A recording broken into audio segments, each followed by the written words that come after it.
Arms exports by EU countries should be suspended until further notice. Yes.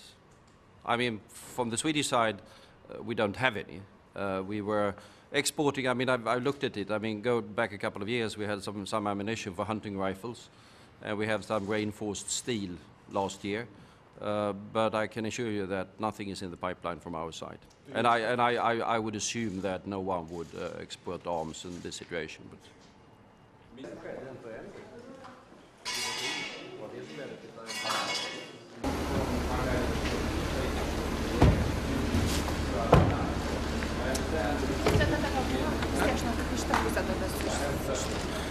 the loss of human lives and violence cannot be justified by all means, and we really should revisit our contacts with interim governments. I believe today we will make some decisions, and signals which were sent so far were not very effective, and the calls to stop violence were not also listened to, and now it's really time to take additional measures.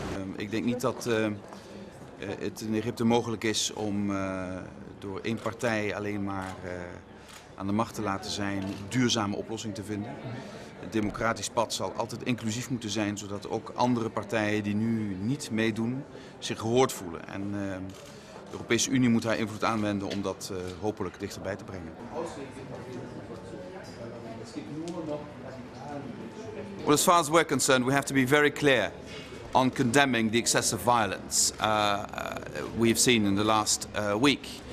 Secondly, I think as far as we're concerned, it would not be wise to provide the Egyptian army and security forces with arms in this situation. Thirdly, I believe we have to put the EU in a position to be prepared once the parties are, again, which is the only possible outcome, prepared to talk to each other, to be in a position to facilitate these talks. Thank you. Thank you very much.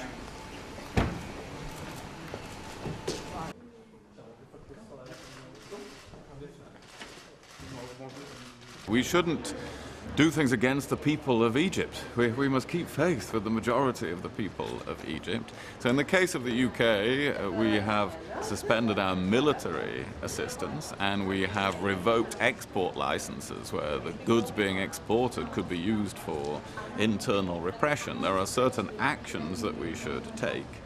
But as for economic assistance that helps directly the people of Egypt, that may be a different matter.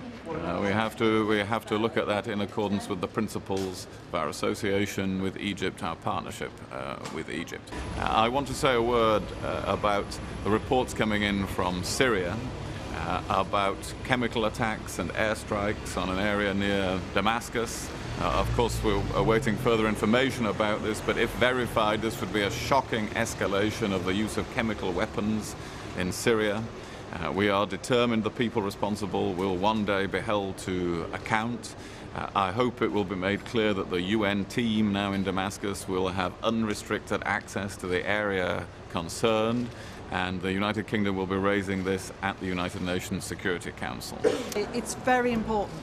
There is now a political roadmap. We've been in discussion with the authorities in Egypt on this and with others about how do you get the political roadmap not only on the table but actually into action, because we need an inclusive process that brings all Egyptians into democracy and into the future that we know that they want.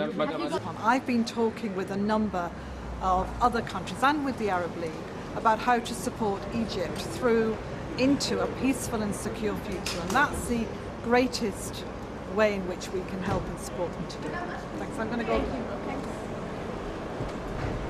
Guten Tag, meine Damen und Herren. Wir beraten heute vor dem Hintergrund von sehr schwierigen und zum Teil auch sehr bestürzten Entwicklungen in Ägypten. Es ist wichtig, dass wir Europäer auch ein gemeinsames, eindeutiges und starkes Signal für die Beendigung der Gewalt nach Ägypten senden. Der Einfluss der Europäer ist sicherlich begrenzt, aber auch dieser begrenzte Einfluss muss genutzt werden.